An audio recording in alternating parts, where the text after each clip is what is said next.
Hi everyone. Hello guys. Hi everyone. Welcome.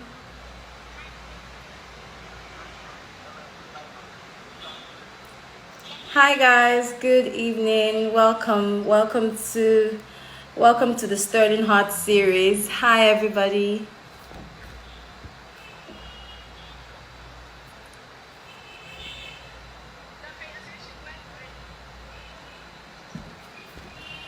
Hey guys. Hi. Good evening everybody. Thank you. Thank you so much.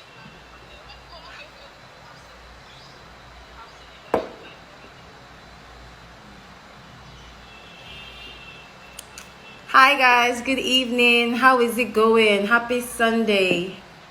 Happy Sunday, everyone.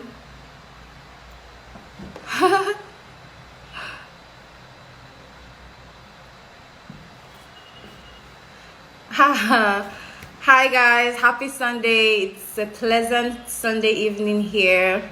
And today we're having the Sterling Heart series, and we'll be having a very special guest coming on with to join us today. Hey guys, hello. Hi, good evening. Good evening, everyone. So we're just waiting on our special guest to come up, and then we can jump right at it. Hi, guys. Good evening. Hello, guys. Good evening. Thank you. Thank you very much. Thank you. I hope we're enjoying our weekend, enjoying our Sunday evening.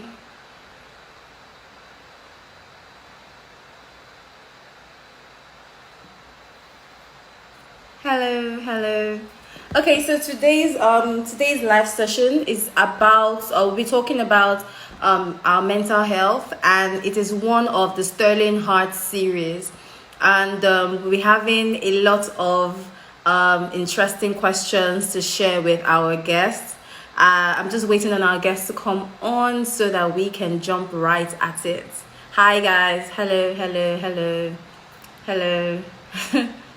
Hello, I am really happy to have this session because, I want you guys to expect amazing things to come on.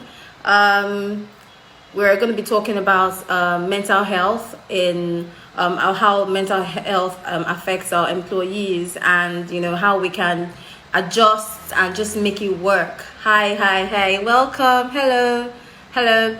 Hey guys. Okay, so let me start by saying that this session is actually going to be really amazing, like I mentioned earlier. My name is Alera Boyo, and I am an employee of Sterling Bank. Hi, good evening. Hello. Hello, good evening. Thank you. Thank you very much. Guys, I would like you to listen very attentively for during this session, because it promises to be really interesting, and you can actually send in your questions. At the end of the session, we will be providing answers to them. And hi, good evening. Hello. Oh, we actually host a lot of live sessions. You should tune in. Click on our notification button so that you're always notified when we go on live. Hi, good evening. Good evening, everyone. Good evening. Yes, I'm actually waiting on our guest to join in so that we can jump right at it. Hi guys, good evening.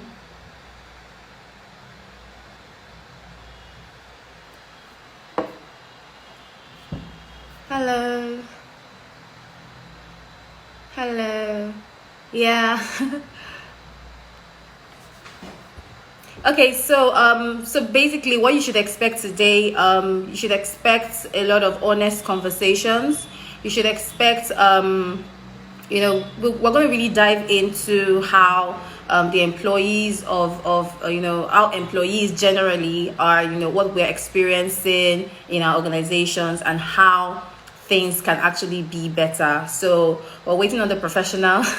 We're waiting on the professional to actually come on so she can share her amazing wisdom with us, and then we can get to live a more stress-free and meaningful life from a very informed perspective. Hi. Hello guys, good evening. Welcome to the Sterling Heart series. Good evening. Hi. Hi guys, good evening.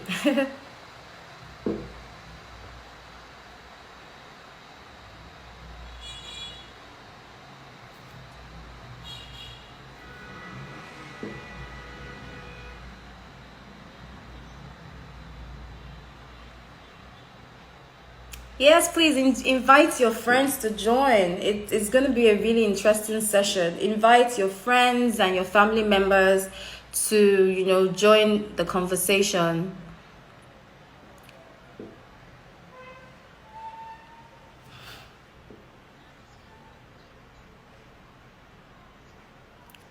Hi guys, good evening.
Hi guys, good evening. Hello.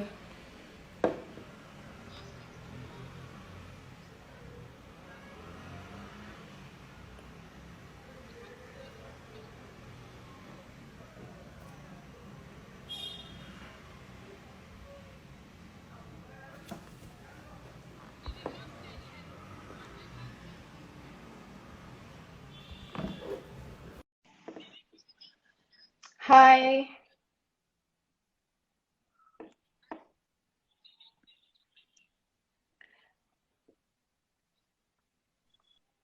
Hi. Hi. Oh. Hi. Hello. Hi. Hi, Amanda. Hello. Hi. How are? Hi, I'm very, hello. I am very well. Thank you. How are you? I'm very well, thank you. You look radiant today. Seems like you're enjoying the Sunday evening. Thanks. It's at least Thank you. it's warm. It's a warm Sunday, and I mean, You look beautiful yourself, honestly. thank you I very like the much. makeup you've got going on. Thank you very much. I'm very happy to be hosting this series, and I am happy to be hosting you. And I want everyone coming on here to actually expect to hear amazing tips and amazing things that will basically help us, feel better. Not only Yeah, for people that are working, and also for your individual life yeah, as well. So yes. today's topic is from minefield to mindful, supporting employees' hmm mental health. As I mentioned earlier, guys, hi, my name is Alera Boyo, and I am an employee of Sterling Bank. And today, I'm going to be introducing to you Amanda Iheme. For those of you who do not know who Amanda is, Amanda provides mental health services. She specializes in helping individuals living with depression, anxieties, and whatever type of trauma that you may have faced. She's the founder of she's the founder and lead psychotherapist at NDD. Welcome, Amanda. I'm really Thank happy you. to have Thank you. you. Thank you, Alera. I'm Thank you happy to be so here. much. Yeah, thank you You're so welcome. much. for being here. And today's conversation is basically going to be surrounding around mental health in the workplace. It's no Yes. news. It's no news about the things that everybody has been experiencing. We've been experiencing some Mm-hmm. unprecedented times. Basically, everything that's happening is new to some people, and some people Mm-hmm. are everybody's just confused.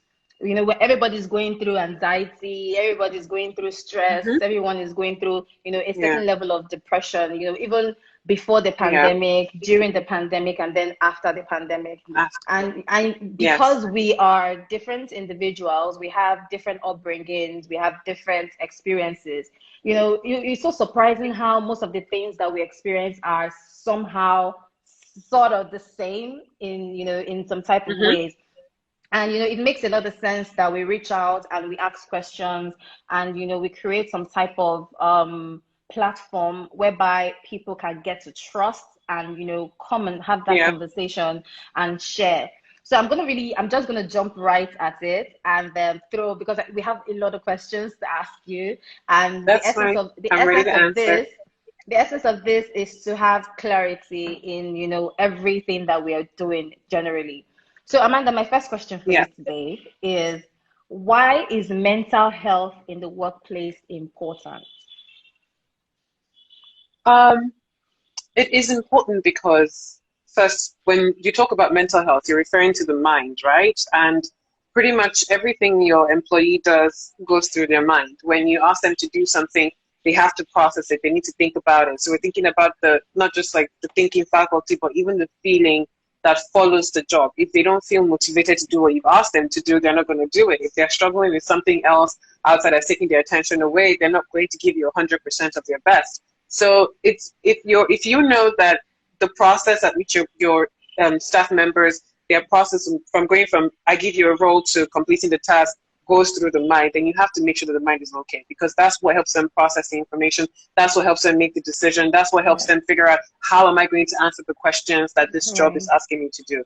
So the productivity of your staff and the effectiveness of your business, efficiency of your business, even living up to the values of your business is all dependent, a significant amount of it is dependent on how well your staff members are doing, because they're the ones carrying out the tasks. So if they're not happy, if they are overworked, if they're struggling with personal issues that may be presenting itself in the workplace, if they have personal disabilities, or they have mental illnesses that require consistent care and a different kind of attention, and that attention is not being provided, or that support is not being provided, their output is going to be poor. The way they relate with their staff, their fellow staff members would be poor. Their level of productivity would be poor, and Yeah. it would be a difficult working relationship between you and staff members. So if you want to have a successful business, you need healthy and happy staff members. And if you want your staff to be healthy and happy, you can't just think about their physical health. You also need to think about their mental health, which helps them process all the stuff that they need to do in their role. Amazing. Amazing. I mean, I know that so here at Sterling has introduced the annual leave wellness tips. We always have general communications that mandates employees to utilize their leave. I mean, Yeah, imagine during your regular days working, you receive an email saying, "Have you gone on leave?" yeah, there's this email HR will always send to prompt every employee to take their leave, because yeah. you need to wind down, you need to rest and all of Decompress. that. So Yes, Amanda, in your yeah. experience, what specifically continually do you, I mean, would you say contributes to anxiety and burning out of employees' energy and all? What do you think contributes to this?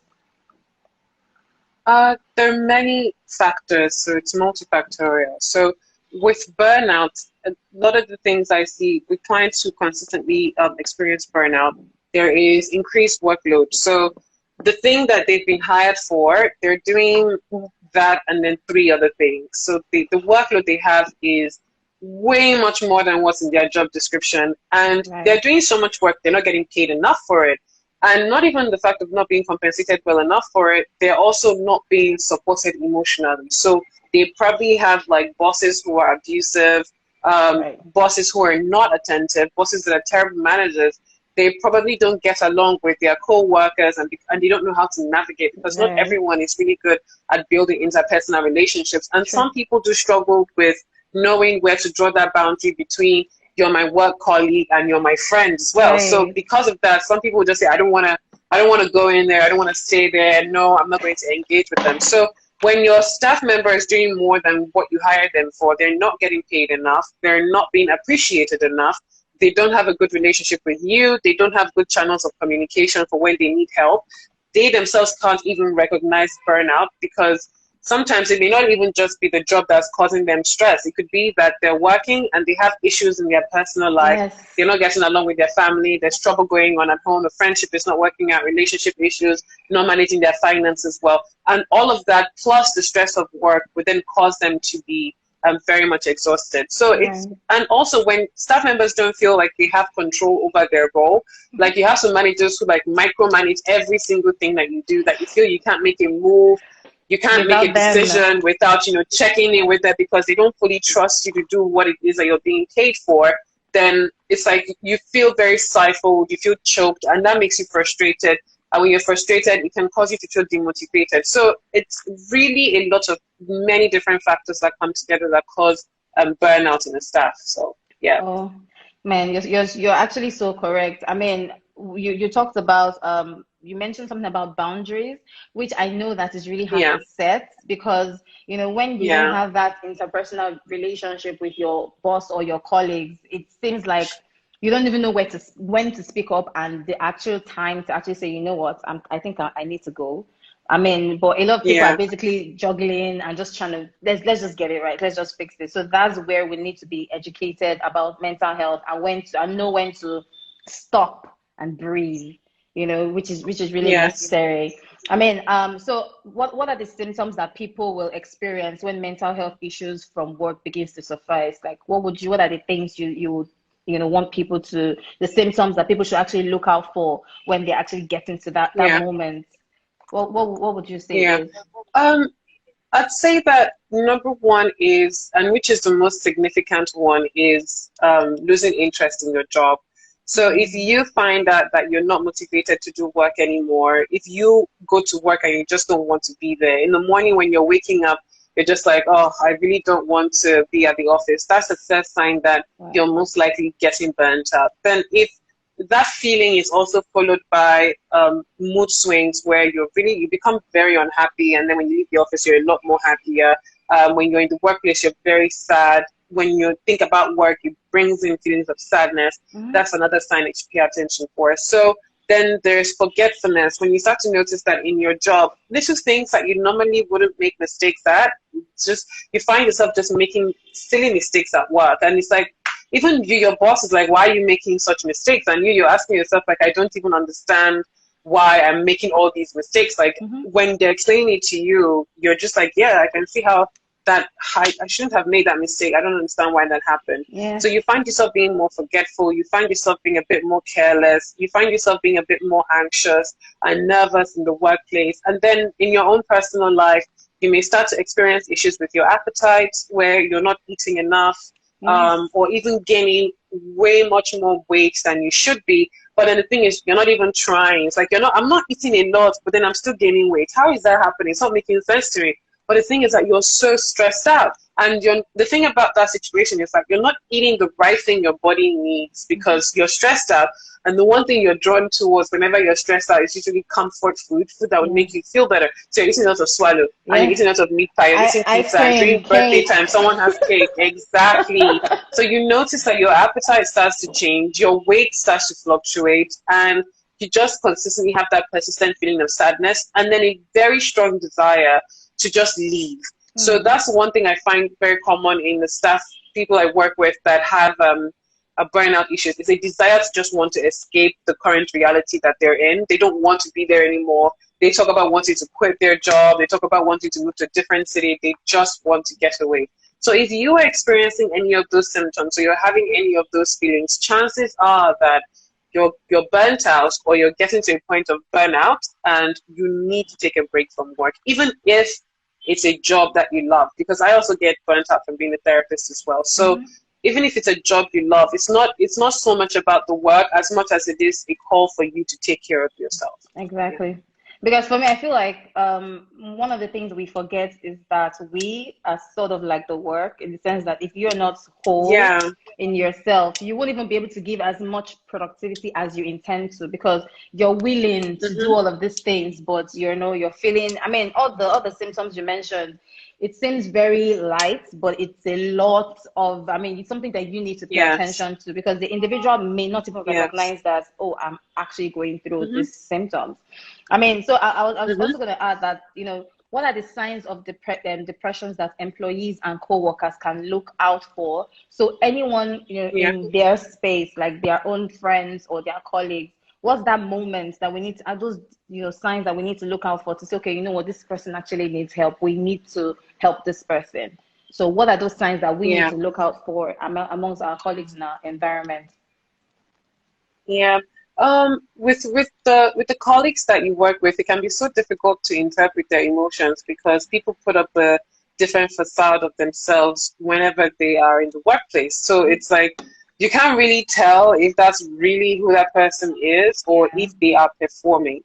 But some things that you can look out for in terms of behavior would be if the staff used to be a person who was outgoing, are they now becoming a bit more withdrawn? Mm. Then another thing is how long do they spend at work actually? Because just because your colleague is sitting down in front of their system and System. staying overnight does not mean that they are working. They could True. literally, some people can just sit down and look at their screen, thinking so much about their problems, and Right. hours would go by. So if you notice that, I mean, it's normal for most people to work late at night, but if you pay attention to some of your stuff and you find that they're working in like back to back to back to back. They're constantly in the office very late at night. That it seems like this job is never ending. It's a good Right. time for you to ask them like, are you okay? Are you doing fine? If and I know that weight gain and weight loss, people's weight is a very tricky subject for people to want to address it. But if you notice that there's like significant weight loss or significant weight gain, and you know that this colleague of yours has never mentioned anything about wanting to lose weight or wanting to gain weight or anything, but they're gaining more weight. It's you don't have to say why you're gaining weight. You can just like ask them like, is everything okay? Okay. Are you fine? Are you okay? Are you eating well? Just ask them how they're doing emotionally.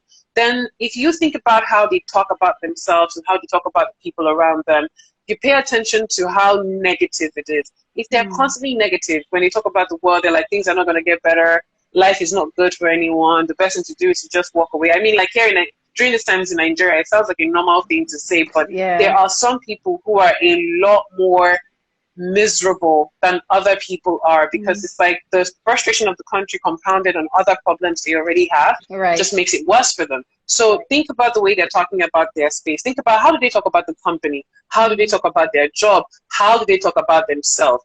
Is it Yeah. consistently negative, negative, negative, negative? Nothing's going to work out. There's no hope for the future. I feel a sense of helplessness. No, like what's the point of it all? Why are we even here? I can never get anything right. They can never Mm. promote me. If you know that when they talk from a point of negativity, that is a sign that they may be experiencing like really bad self-hate and it's projecting out into the world as well. Yeah. So that's another sign to look out for. Then if you notice that they're being a bit reckless, let's say you guys go out to drink sometimes and they're drinking more than usual. You know that more, they drink past 2 bottles, but today he has carried like five. Yeah. Okay, Jemima is going out, and I mean, like, Jemima has like one particular person she's seeing, but she's being a little promiscuous. Like, what's going What's on? going Like, on? oh, Jemima used to hang out with just her friends, but now she's left her friends and she's staying by herself alone and hanging with a whole new set of people that you don't recognize. If you notice significant change in their behavior where it is reckless and they're not being accountable, they're going to the extremes, that's another sign. You're like, okay, Mm. Dad, we only need to do 2 bottles and then we go home at 9 o'clock. How come you're staying here till 11? Why are you drinking a lot? Why are you smoking a lot? Why are you doing these other kinds of drugs that you don't need to be doing? Is everything okay? So that is so when you notice this and your friend tells you, that they are feeling sick and they've gone to the hospital and they've run all these tests and nobody can figure out what's going on with them. That's another sign to look out for. If you've done all the tests from A to Z and then the doctor keeps telling you that, bro, we can't find anything wrong with you, it might be emotional and mental and not a thing of, physical. And then the final thing is, how do they talk about their work? Do they complain about, I can't pay attention, I can't focus, I'm having trouble concentrating? That's another sign. So if you notice like these characteristics in your colleagues' behavior, if you notice in the way they talk about themselves consistently over a period of time, so it's not just like one day, you just had it today and that's it. No, no, no. You need to have it like for more than 2 weeks at least. You notice this sort of presentation in their behavior. And if they're even more snappy, like they're much more easily irritated. You say something to them, they snap. Something that's so small, they will overreact to it and make it sound like a big deal. If you notice that tension around them, then chances are that the person you're working with is not doing so well. And that's a really good time for you to call them aside, sit with them, let them know that I care about you, and I just really want to check with you to be sure that you are doing fine, because I've noticed these things about your behavior and I need to just know if you're fine. Yeah. Oh, okay, that's great. So I was actually gonna ask, so in a situation whereby the individual, so let's assume that it's me, I'm burnt out, I have too many things going on in my head, and I'm like, how do I know who to trust? So let's assume now that I don't have access to a therapist. What's the first thing that I need to do the moment I feel like I feel like I'm sinking and I'm actually standing on land, but it just feels like I'm drowning. It feels like I don't know what to do. What's that first thing, the first self-help basically that I need to do when I feel burnt out? It is to take a break. Start actively planning towards when can I go on leave, when can I take a break, and have that in the books. So create that time in the future or the near future, even if it's 2 weeks from now, a month from now. The first thing to do is figure out when you're going to take a break, plan for it, and book it down, and don't skimp on that, because that is going to come in and it's necessary. Right. Then the second thing you can do after you've figured out when you're going to take a break, the next thing to do is to now start taking care of yourself. So it's good to now sit down, look at your workload, the things that you have to do, and try to create like a sort of routine that allows you enough time to sleep and allows you enough time to exercise. So your physical health is the first place for you to start from. So you need to start getting a lot of sleep. So if you know you're the type of person that works Monday to Sunday, if you have a certain amount of control over your timetable, you can decide on Sundays, I'm not doing anything, I'm not going anywhere, I'm just going to stay at home and sleep. So you'd be so surprised how much these things can help you. So try to get as much sleep as possible leading up to when you're going to have your leave. Then when you're taking care of your leave, the next thing you're thinking about is your diet, because obviously your diet has suffered, you're not eating well, and you need vegetables, you need water, you need fruits, and these things help with your mood and stabilizing your mood and providing you with the nutrients your body needs so that you can be able to cope with the stress of daily life. So you can't skimp on your fruits. You can't skimp on your vegetables. So look at your diet and find ways that you can infuse much more healthy things into it. Put in fruits for yourself, 5 fruits a day, drink a lot of water, reduce the amount of unhealthy carbohydrate you're taking. Start to do that. So whilst you're taking care of your sleep, you're taking care of your diet, the next thing is to start exercising. Exercise is like nature's own free antidepressant. It's magnificent and it really helps, which is a recommendation when we have the treatment plan for people who have mild depression. That is a major part of it, exercise. So if you can even do 1 jumping jack every morning, 10 jumping jacks every morning that you wake up, or you plank for 5 seconds or 15 seconds or 30, however long you can take it, that's a really good place to start. So you start to do the physical work, you create time for rest, then you get into the emotional part.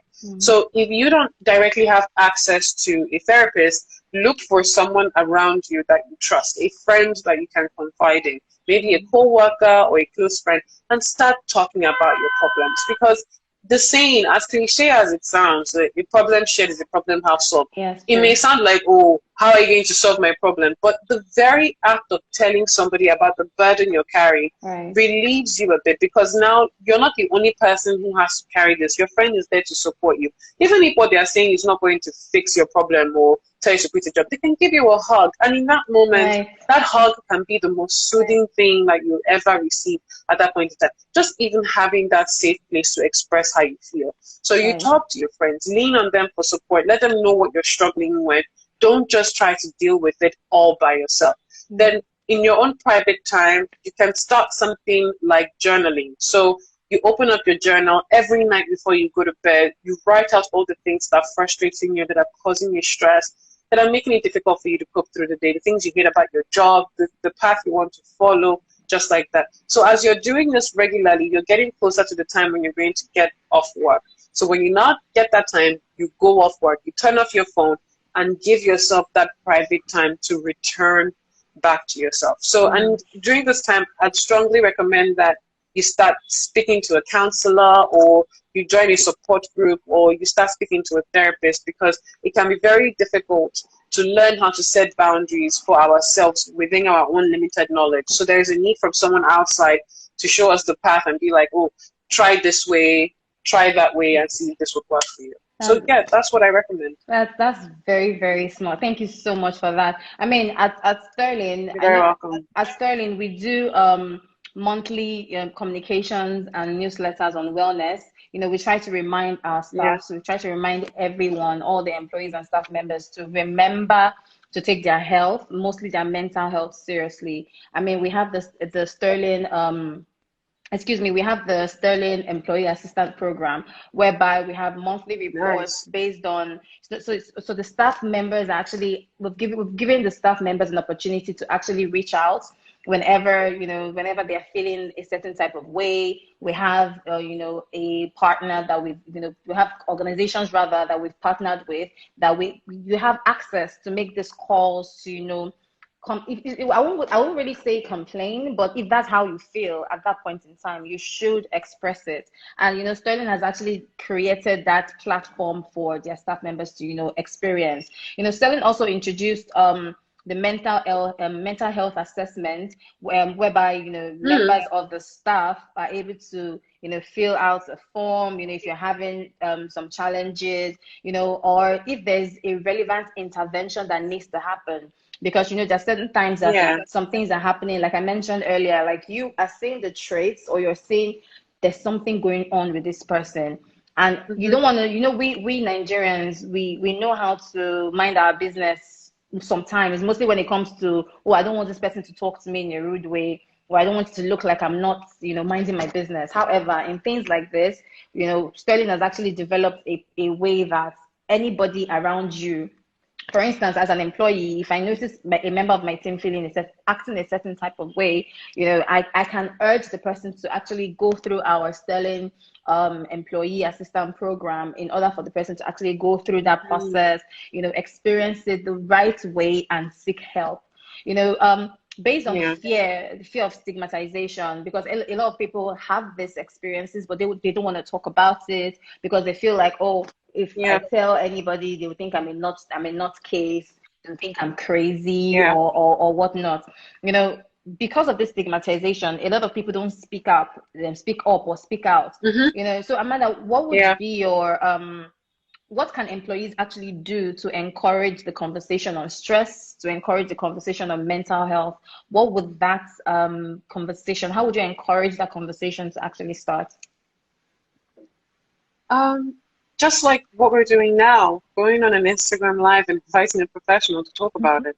Right. It's having the conversations. There was this time when I was working at Stanbic, there was this time that they were having this drive for physical health, and they said, you know what, at 2 o'clock, everybody in the company would stand up and do exercise on their Yes. table, and somebody Yes. has to lead it. So it was a big deal. So I'm like, if you can do that, how about maybe Monday, Wednesdays, and Fridays you do physical health, Right. Tuesdays, Thursdays you do mental health. You at 2 o'clock, instead of people talking about standing up to stretch, they're also learning about depression. Hmm. They're learning about the signs of depression. They're learning about how do I even refer my colleague to the EAP service, because you Yeah. companies have these services but then don't educate their staff well enough to know that it is accessible and that you can easily use it, and these are the steps to follow. So you can have those moments where 2 o'clock everyone is Yeah. mental health awareness time.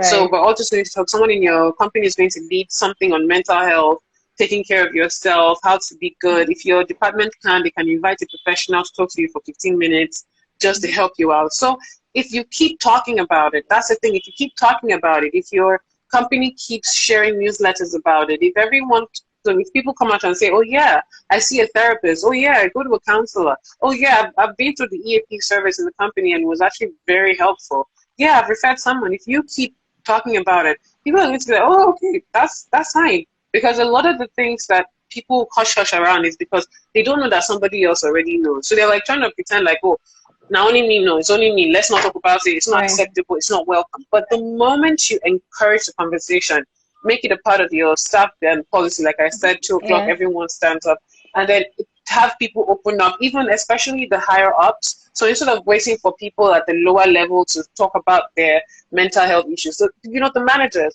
the heads of departments, the senior managers, the Yeah. CEOs, the general managers, if they as well are willing to open up, because they are a stronger authority and their voice carries more weight and has True. more influence. If they open up and come and say, oh, yeah, I did struggle with depression. I did have to go to so and so clinic. I went to Yaba Psychiatric for help. I took the EAP service. It's okay. It can happen to anybody.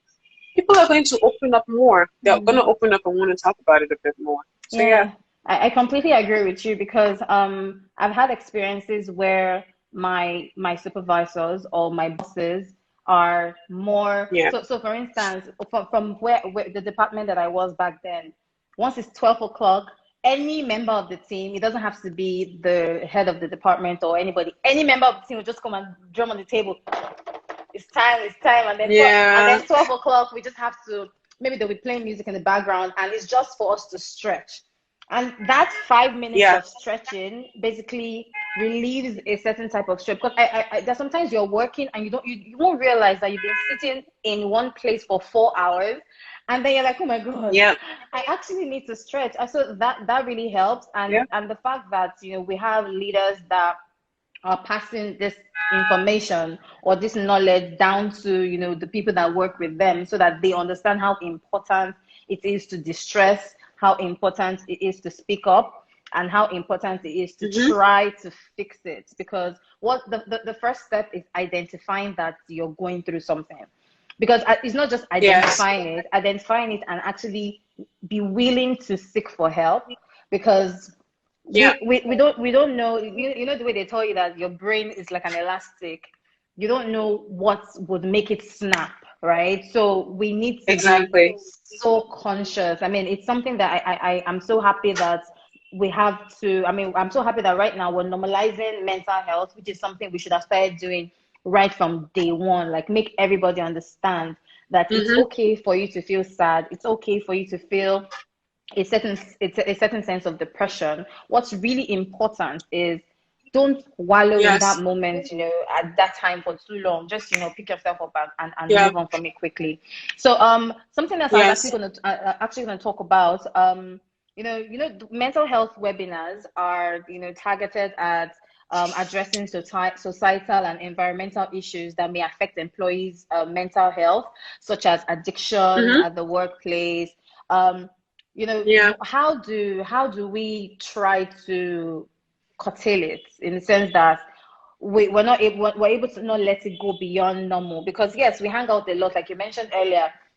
Friday night, BC might decide to just go and hang out with her friends. On a good day, she probably would just take a glass of wine, but because she's probably Mm-hmm. experiencing maybe stress in a relationship or family stress, and she's taking more than a glass of wine, and before you know it, she's taking more glasses of wine, then she's moving to a bottle.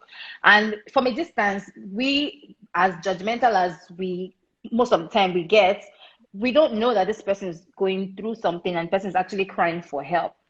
So, I mean, Yeah. what would be that thing? What's the best practice that you think that when we observe and just notice that this person is probably derailing towards the point of addiction and all of that. What do you how would you advise that we address it based on friends and employees generally? I think the first thing to do is to just call them aside and let them know that you're a person that they can confide in. Well, first of all, even you, before you even go forth and present yourself as, the helper of all, Right. ask yourself do you think you have the capacity to take on whatever it is that this person might be struggling with? Because some people go in there really meaning to help, but by the time you ask how are you and the Exactly. person offloads on you, like, whoa, I wasn't This ready thing for you're that. saying, Amanda, this thing you're I saying wasn't able to. is so real because sometimes it has happened to me Yes. before. Sometimes I'm like, I really care because I really care. And then you reach out to the person's Mm-hmm. like, okay, let me tell you. And then the next 1 hour, you're just like, Huh? Like having you yourself, you're just like more like where do we even start to fix this problem for? Like I don't. So even you as a person, you need to know like, are you able to carry right. what this person might bring on your table? Can you? Hmm. And if you can't, what are some other ways that you can recommend help to them so that you're not just getting people to open up to you Right. and then you leave them hanging? You just look as if you just came to meet them for You just want gist, to hear and then that. after that you're just just want to get their gist and you're not Yeah. helping them. So you need to know first of all, like, why are you really going there? Do you genuinely care? Do you really want to help? And if the person tells you something that is beyond your own ability to help, what other forms of help do you think you can offer them? Don't just leave them. Don't just go meet someone who's bleeding and say, "Oh, God, what's happened?" So they shoot me here. Say, "Oh, gunshots. I don't know how to deal with that. Well, I wish you the best of luck," and then you go. The person's gonna be there and keep bleeding. So if you know you can't help them, then what's the next point of call? So the Just help. moment you have that settled within yourself, so like if you work at Sterling, you know that I know how to refer them to EAP. If it's a friend or family member, you can ask them like, are you open to speaking to somebody about this? Let them know like, okay, this is beyond what I can offer. This is beyond what I can carry now. This is beyond my ability, and I genuinely think you need professional help. So you can then refer them to either an NGO that provides mental health care, like She Right Woman, Yeah. or Mentally Aware, or as that's like the anti-suicide squad.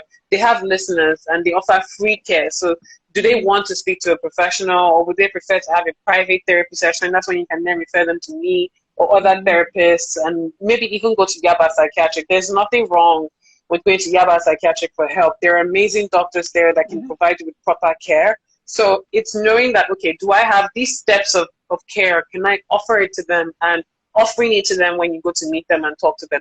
And even before you even offer them that, you can ask them after they've opened up to you, like, how do you want me to help you? Do you want a hug? Can I give you a hug? Would that help? Do you want me to just sit down here with you in silence? Would that help you in any way? Do you want to get something to eat? Do you want to drink some water? Like, how do you want me to assist you that would help you feel better? Because sometimes some people don't even know what to do. So because they don't know what to do, they just clamp up and freeze up and they're just like, oh goodness. And then they start to feel bad and they feel guilty. So asking the person that you're trying to assist, how they want to be assisted, takes that burden off of you a bit and helps you to respond in the right way. And if they say they don't know what they need, then the best thing to do is to just sit with them in silence until they start to feel better. If they're crying, just give them a hug. If they give you permission to and consent for a hug, but just sitting down with somebody when they're sad can really make a huge difference. So Oh, yeah. that's great. So yeah. So if those yeah Okay, I was going to ask one more question. yeah. Regarding how to help. What you just said as to, some people want to hug, some people just want you to listen. I mean, it's really hard because you need to understand the individual you're trying to console. Because I have this friend that she just wants to rant and just listen and don't give me any advice. Just listen to me talk. Because there's some people that actually have the answer to their questions when they rant or when they talk, right? Mhm. While some people Yeah. just want you to hold them for that just five Mhm. minutes and then the next thing they're like, I'm okay. So, I mean, we also need to understand how to console the people that are around us so that we don't, like I mentioned earlier, boundaries. So we don't cross those boundaries and we actually are helping people. Um, one of the major things again is, since the pandemic, our working style had to change. We had to start Yeah. working, for some departments, they're working fully remote, while some people are on, Mm-hmm. rotations and all. And one thing I'm really excited or rather, I was very excited when it was launched or when it was announced, is the Mm-hmm. remote work body. So Sterling basically Yeah. has introduced the remote work body system in a way that because we're not physically present at the office, so there's a Mm. platform whereby you can register and say, okay, let's say I live in Yaba, and I want a remote Mm-hmm. body.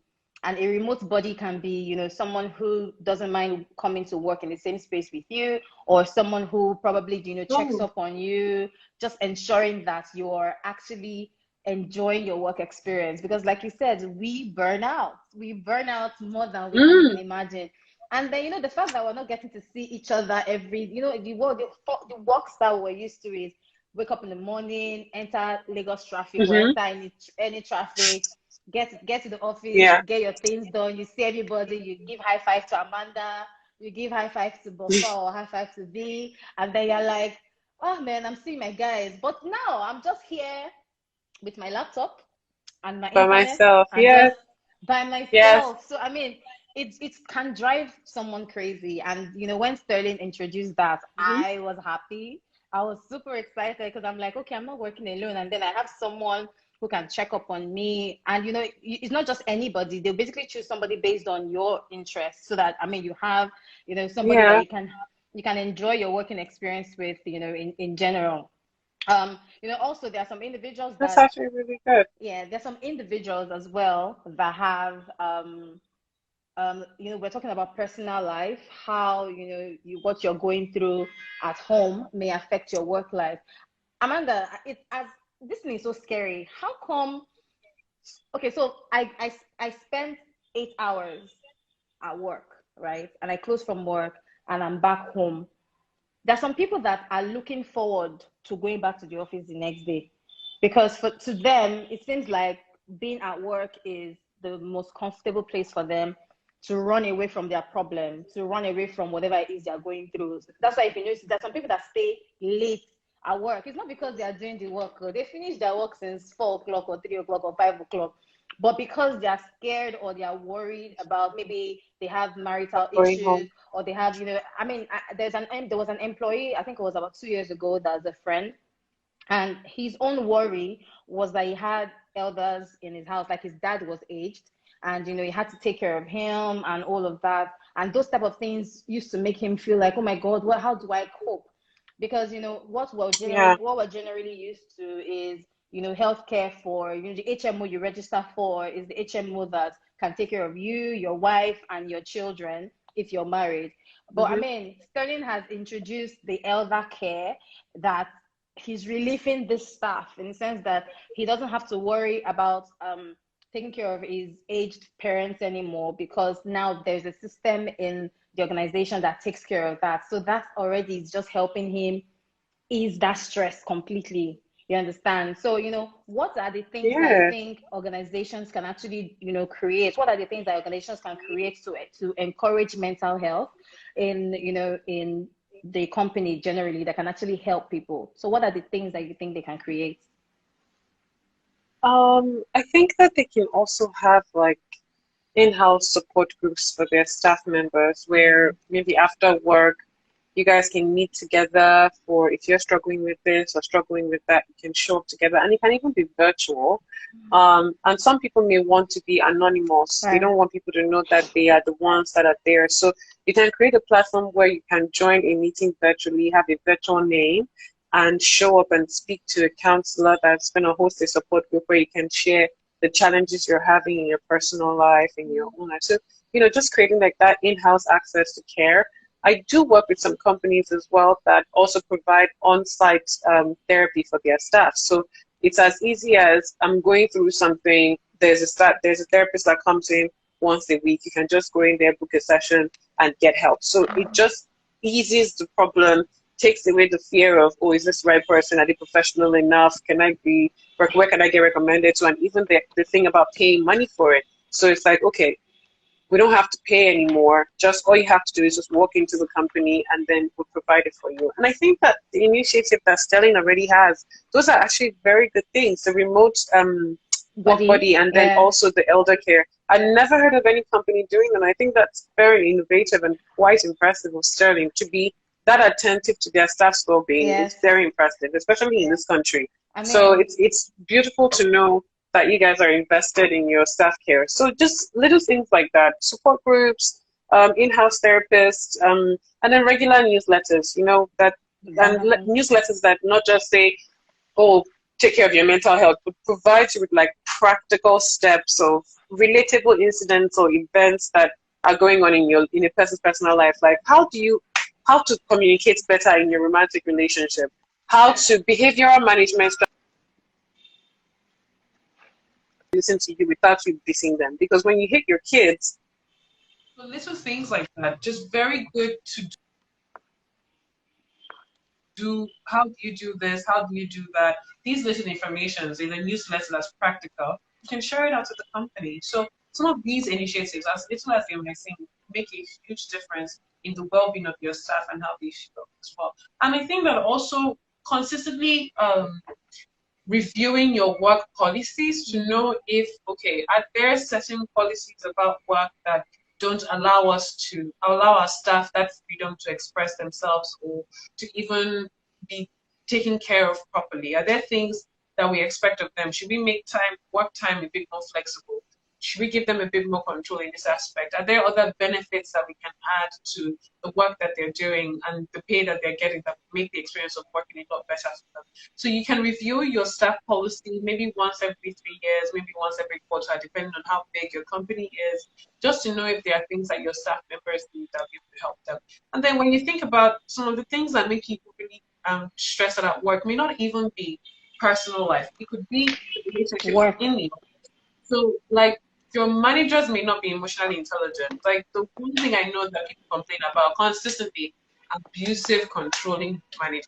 Like it's a problem. It's a really big problem because you take people who have personality problems and give them power, and then they then end up using that power to abuse other people because they don't know how to take care of themselves. So it's a really big problem. So consistently educating your managers to know how to, people who are in leadership roles, even if it's something as small as a team lead or a small group leader, they need to consistently receive emotional intelligence practice on how to be an emotionally intelligent leader, how to be a kind leader, how to be compassionate, how to listen as a leader, not just being effective in terms of delegating duties, but even taking themselves away from the work, not letting their own anxieties cause them to want to control everything. So just training your managers in these ways can really make a huge influence, and giving them suggestions of ways that they can support their staff and their team, because it's not always so easy to be a manager of people. So when you're managing people, sometimes you run into some difficulties and you just don't know how to navigate it. So if you're providing them with these helpful few tips, like how to communicate with your team member, how to support a team member that doesn't contribute, how to find out the strong point and the strength of your team member, how to correct them in a way that is kind and respectful, like using the sandwich method.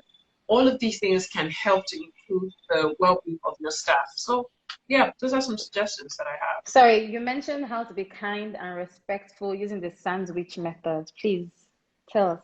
Yes. What's the sandwich method? Okay, so the sandwich method is when you want to correct your staff when they've done something, when they need improvement for something. So take, for example, you have a staff member who you give them an assignment, create a task sheet from blah, blah, blah, blah, blah.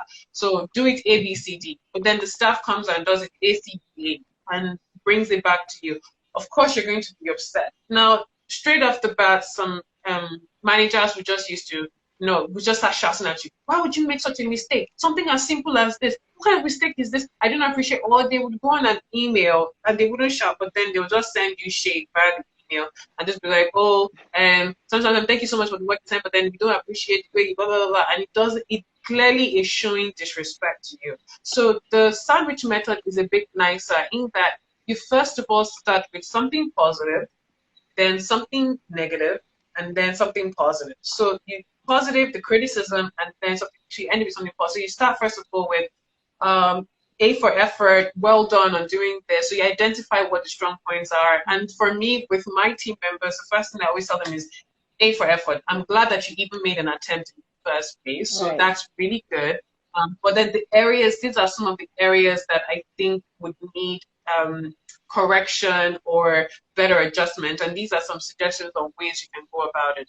And that when you're giving the criticism and giving the correction, you're not attacking the character of the staff member. Right. Rather, you're just pointing out the mistake. So it's not a thing of, are you stupid? Why can't you do something correctly? Why can't you pay attention? This is why you are late. It's not about the staff. It's like, okay, I recognize you made an effort, but then the effort you made was in the wrong direction. So how about you adjust this? So when you've given them the criticism, the next thing that follows is something nice and soft. That's like, well, I do hope you finish this well. I look forward to what you're able to come up with. If you need any further help or assistance, don't hesitate to reach out to me, or you can speak to so and so person about it. But well done and fine, and I know you're gonna do better afterwards. So yeah, so it's easier for someone to tell you that, hey, I really hope you're having a great day, but that thing you did over there was kind of stupid, but I know you didn't have bad intentions, and it's fine. You see, that it's nice to hear that I'm telling you that what you did was stupid, compared to if I said, are you stupid? What kind of stupid thing did you do there? Right. Look at you. Why you make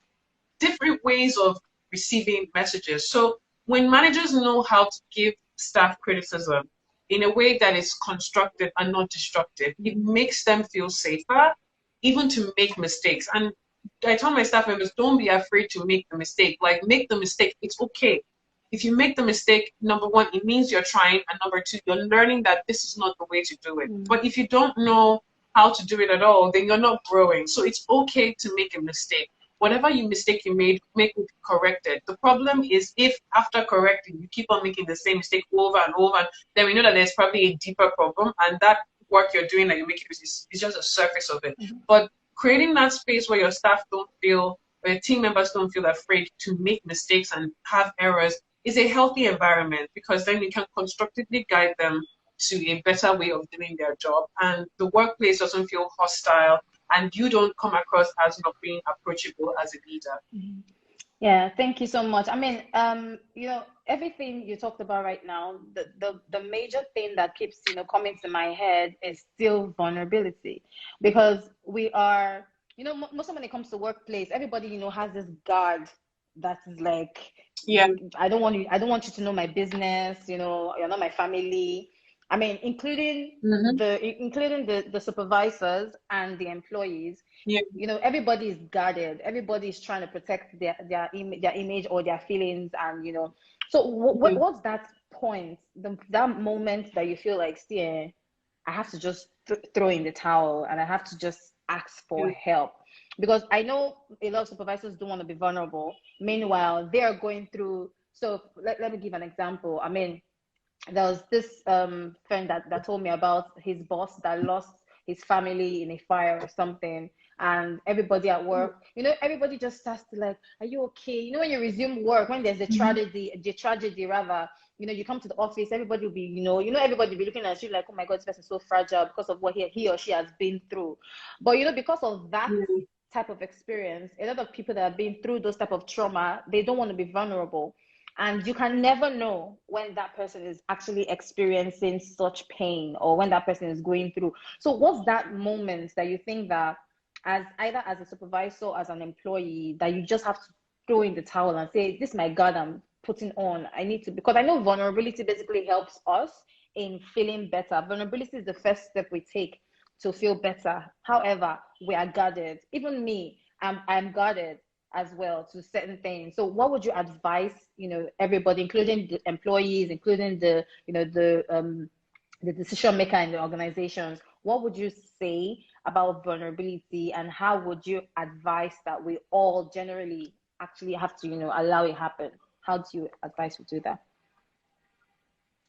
It is to practice it and do it in the small little ways that you can, by sharing with your friends and opening up to them and telling them that you're struggling with something. I think that when you get to that point where you start to feel like the space you're living in, you're tired. When you start to get tired, when you feel like you can't continue to carry yourself by yourself anymore, and you feel like you don't know what to do, that's a good time to reach out. For some people, it takes getting to that point for them to reach out. Speak So up. it's like when you now get there, when you're like, okay, this every day I wake up, I'm sad, I'm crying all the time, I feel miserable, I don't know what to do. When you get to I don't know what to do, that's when you need to now start asking for help. So Oh. when you run out of your own steam, because I know some people like to push and push and keep on pushing because they Until think you that they snap. have all. Until you Yes, just. exactly. Oh. And I wouldn't advise anyone to wait that long personally, because it's like with cancer, right? If you start with early detection, it reduces the chances of it getting really bad and increases your chances of survival. It's kind of the same thing with mental illnesses. If you notice that you're just not okay, you don't feel good, very moment in itself is when you need to speak to someone. But then some people have been living in a state of not being okay for a very long time that they don't even know what okay is. Right. But if you have the consciousness and awareness, like, I don't like the way I'm feeling, I don't like how I wake up and my days feel, I don't like how my nights, I'm so tired, I feel like I'm coasting, I feel like I have no direction, I feel weak, I feel alone. Those are times that you need to now say, I need to talk to somebody, I need to seek professional help, and then reach out. So then if you know vulnerability is not your thing, start very small.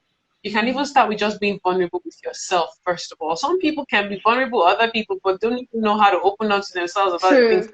True. that they're going through, I'll be honest. So maybe you should start with being vulnerable with yourself and sitting down and looking at yourself in the mirror and being able to say to yourself that, man, I need help. we're not okay. Something is wrong. I don't feel good. I don't like the way this feels. So start with being vulnerable with yourself, first of all.